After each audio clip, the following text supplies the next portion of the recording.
Well, it's absolutely wonderful. The decision has been made by DEFRA and the government to advise the use of deflagration technique rather than the high explosives for disabling the munitions which lie on the seabeds around the North Sea and the Irish Sea.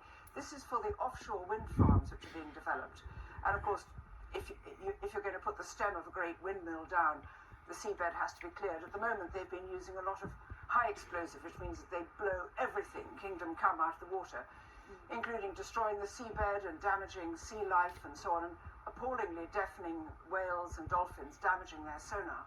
And suddenly the deflagration technique, which is 100 times less damaging, extremely quiet. You fire a little cone into the bomb and it burns it out from the inside. This has now finally been suggested as the best way to go ahead from the government, and we are thrilled to bits. Yeah, the government's saying it is now their preferred option. It's not quite a complete ban. So will you continue your campaign?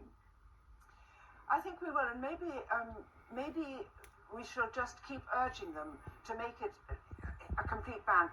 Very occasionally you'll have to use high explosives on some particular occasions, but mostly if they can say that this is, I mean, I suppose they have to say at the moment the preferred ban because they are cautious. They have to step forward very cautiously, but this is a huge step forward. Joanna, how much do you think of this victory for you today comes down to you? I know you wrote to the Prime Minister and his wife about this issue earlier on this year. Did you get a response from them on it?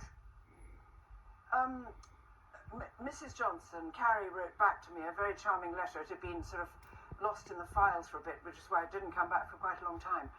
But I know that their hearts are with conservation. I think it's just a matter of application. I think sometimes things get nudged into the long grass.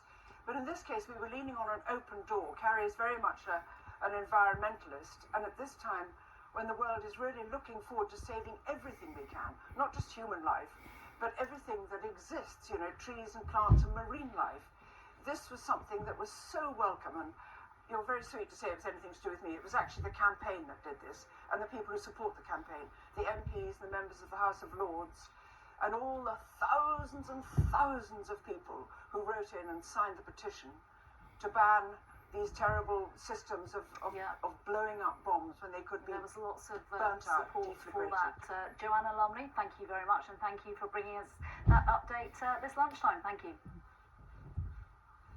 Thank you, Nina.